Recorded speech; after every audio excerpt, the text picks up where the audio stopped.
YS జగన్కి రైతుకి తేడా చెప్తాను. వైఎస్ జగన్కి భూమిని తొలిచే డబ్బు తీయడం తెలుసు. భూమిలో ఒక విత్తనం నాటి పంట పండించి మన ఆకలి తీర్చడం తెలియదు జగన్కి.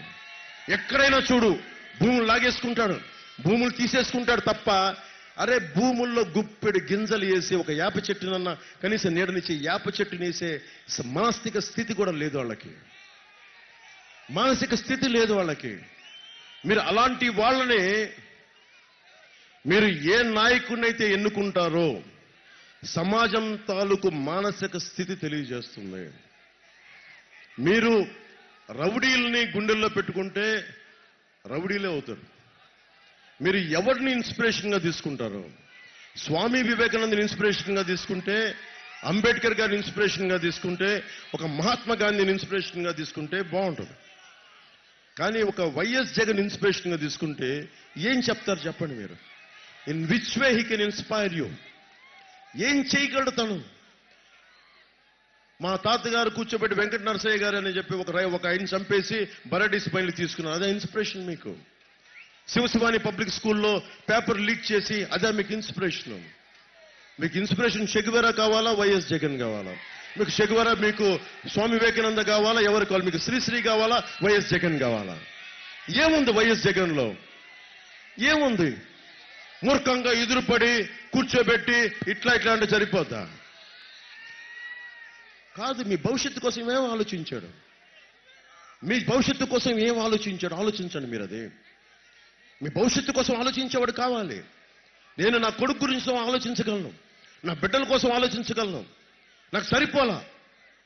అరే 5 కోట్ల మంది నేనుండి కూర్చొని అన్నా ఎండలు జాగ్రత్త అన్నా, నీళ్లు తాగన్నా అని చెప్పే వాళ్ళ కోసం నేను పడుకుంటే నిద్ర లేచిపోతాను అర్ధరాత్రుల పూట. అరే ఏమైపోతారో? ఒక 30,000 మంది ఆడబిడ్డలు అదృశ్యం అయిపోతే నాకు నిద్ర పట్ల ఏమైపోయింటారు వీళ్ళందరూ? పాపం కూర్చొని మనకి తెనాలి దగ్గర బాపట్లలో పాపం అమర్నాథ్ని జగన్కింత చిన్న దెబ్బ తగిలితే చిన్న ప్లాస్టర్ వేసుకొని ఇట్లా ముఖమంతా నల్లటి మేకప్ వేసుకొని ఇలా దిగులుగా కూర్చున్నాడు, కొంపలు మునిగిపోయినట్టు. ఓకే, నేను కాదంట్లా, నిజంగా చేశారో ఏం చేశారో జరిగింది. కానీ జగన్ని అడగాల్సింది మీరు, 30,000 మంది ఆడబిడ్డలు అదృశ్యం అయిపోతే వాళ్ళ తల్లిదండ్రుల దగ్గరికి వెళ్ళి నువ్వు ఎప్పుడైనా అడిగావా? అమ్మా మీ బిడ్డ కనిపించట్లేదంట, నీ బాధ ఎలా ఉందమ్మా, నేనేం చెయ్యాలని అడగాలి కదా. అరే కన్నీరు తొడవని అధికారం ఎందుకు? నువ్వు కన్నీరు తొడవని 151 మంది ఎమ్మెల్యేలుంటే, 30 మంది ఎంపీలుంటే ప్రయోజనం ఏంటి? 3,000 మంది పైచిలకు కౌలు రైతులు చచ్చిపోతే కన్నీరు తొడవని నీకు ఎందుకు అధికారం? అంటే నువ్వు కూర్చొని రాజ్యాలు చేయడానికా? ఇబ్బంది పెట్టడానికా?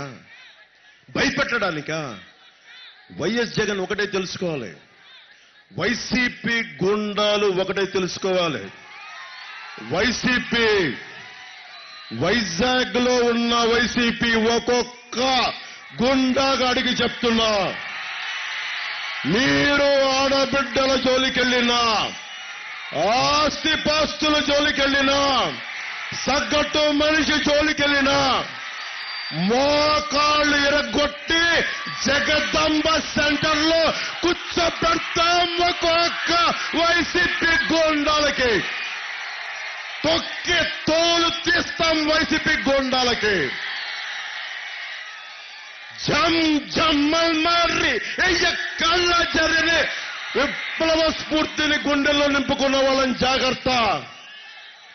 రౌడీలు అవసరం లేదు మాకు, తొక్కి నార తీస్తాం గుండాగాళ్ళందరికీ చెప్తున్నాం.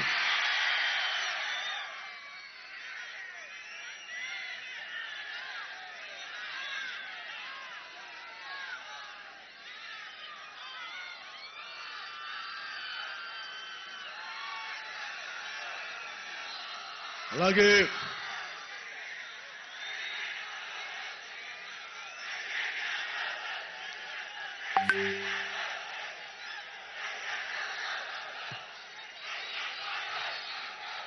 మీరు వైఎస్ జగన్ ఇలా అంటున్నాడు, సిద్ధం సిద్ధం సిద్ధం అని. దేనికా సిద్ధం? మేము సిద్ధం. ఓటేసి కింద తుంగలో దొక్కుతావు. నేను గుర్తుపెట్టి దీనికి చూద్దాం. ఏంటి ఎవరిని చూపిస్తావు? ఎవరిని బెదిరిస్తున్నావు ఇలా అంటే? నేను సినిమాల్లో ఫోటోలు ఇవ్వడానికి ఆలోచిస్తే ఇలా అనడానికి. ఈయన కూర్చోబెట్టి ఇట్లా అంటే సిద్ధం అంటే ఇట్లాగా మనం భయపడిపోతాం అనుకున్నాడు. నేను చాలా తెగించి వచ్చాను. నేను రాజకీయాల్లోకి రాకముందు 2003 నుంచి రాజకీయ ప్రస్థానం 2009లో ప్రారంభించారు. ఒకటి ఆలోచించా, నేను పొద్దున్నే లేచి తిరిగి సాయంత్రం ఇంటికి వెళ్తే వెళ్ళాను అంతే. ఎందుకు చెప్తున్నానంటే ఈ సమాజంలో ఇలాంటి గుండాగాళ్ళని హ్యాండిల్ చేయాలి అంటే నేను ప్రాణాలు తెగించే ఉండాలి.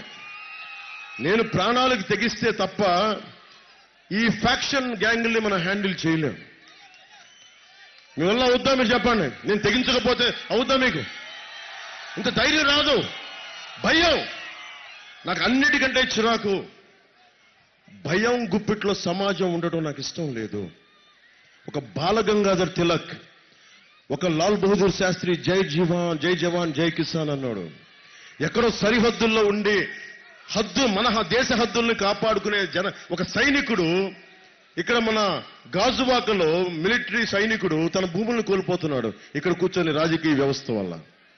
మన హద్దుల్ని కాపాడే సైనికుడికి తన ఇంటి హద్దుల్ని కాపాడుకునే స్థాయి లేదు. అలాంటి సైనికులకు నిలబడాలి. ఇవన్నీ ఆలోచిస్తున్నా. నేను మీకు మాటిస్తున్నా, ఈ పథకాలు ఉన్నాయి. 3 గ్యాస్ సిలిండర్లు మహిళలకి ఉన్నాయి. మహిళలకి ఉచిత బస్సు ప్రయాణం ఉంది. 20 లక్షల ఉపాధి అవకాశాలు యువతకు ఉన్నాయి. అలాగే 25 లక్షల ఆరోగ్య బీమా ఉంది ప్రతి కుటుంబానికి. ఇవన్నీ ఉన్నాయి. వీటన్నిటికీ మించి మీకు భద్రత, స్వేచ్ఛ, ఇది మీకు చూపిస్తాను. మీకు అది భద్రత, స్వేచ్ఛ, ఈ 2 లేనప్పుడు మీకు ఎంత డబ్బున్నా, మీరు చూశారు చాలా మంది డబ్బున్న వేలాది కోట్ల మంది ఆఫ్టర్ ఆల్ ఒక గూండా పొలిటికల్ లీడర్స్కి భయపడిపోతుంటే మనం ఎక్కడ పారిపోతాం? నా సన్నిహితులు చాలా చెప్తున్నారు, మేము ఆంధ్రప్రదేశ్కి రావండి, ఇక్కడి నుంచి వెళ్ళిపోతాం అంటే నేను ఒకటే చెప్పా, ఎక్కడికి వెళ్ళిపోతారు మీరు అందరూ? మేము అమెరికాకి వెళ్ళిపోతాం. ఓకే, మాకు అమెరికాలో బంధువులు ఉన్నారు, సంతోషం. అక్కడేమో బ్లాక్ లైవ్స్ మ్యాటర్ అంటున్నారు, మళ్ళీ ఇంకో ప్యానల్ గా వైట్ లైవ్స్ మ్యాటర్ అంటున్నారు. మన బ్రౌన్ లైవ్స్ కి where does it matter to them? In which way does it matter to them? మనం ఎక్కడికి పారిపోలే. మనం భారతీయులం. ఇది మన నేల, మన ఆంధ్ర, మన తెలుగు. ఇక్కడే కొట్లాడి నిలబడి దమ్ముగా నిలబడాలి తప్ప ఒక గుండ పరిపాలిస్తున్నాడు, ఒక గుండగద్ది చేసే వ్యవస్థ ఉందని పారిపోకూడదు. మీరు విశాఖను వదిలి ఎక్కడికి వెళ్తారు? ఈ ఇల్లును వదిలి ఎక్కడికి వెళ్తారు? ఈ సందును దాటి ఎక్కడికి వెళ్తారు? మీరు ఎక్కడికి వెళ్ళను, ఎక్కడే నిలబడాలి. మీరు ధైర్యం తెచ్చుకోకపోతే నేను మీ గుండెలకి నిప్పంటించడానికి వచ్చాను. అధికారం కంటే ఒక నిప్పు. మీరు సమాజం భయంతో ఉండిపోయారు. మీరు ఒక్క ఆడబిడ్డ మీరు కూర్చోబెట్టుకున్న మమతా బెనర్జీ నడి రోడ్డు మీద ఆవిడ ఇబ్బంది పెడితే ఒక్క స్త్రీకి కోపం వస్తే ఆవిడ ఎన్డీఏ కూటమి పార్ట్నర్ కాకపోవచ్చు, కానీ ఆవిడ జీవితం అంటే ఒక బిడ్డ తాలూకు కోపం వస్తే మొత్తం 33 దశాబ్దాలుగా ఉన్న ప్రభుత్వాలను కూడా తీసిదించేసింది. అలాంటిది ఆడబిడ్డలు, ఇక్కడున్న ఆడబిడ్డలు మీరు తిరగబడితే ఎంత పెద్ద గుండాలైనా నిలబడలేరు. వీటన్నిటికంటే కూడా నేను నిలబడి చూపిస్తున్నా. నేను మీకు అడ్డంగా నిలబడిపోతున్నా. మీ ప్రాణానికి నా ప్రాణం అడ్డు.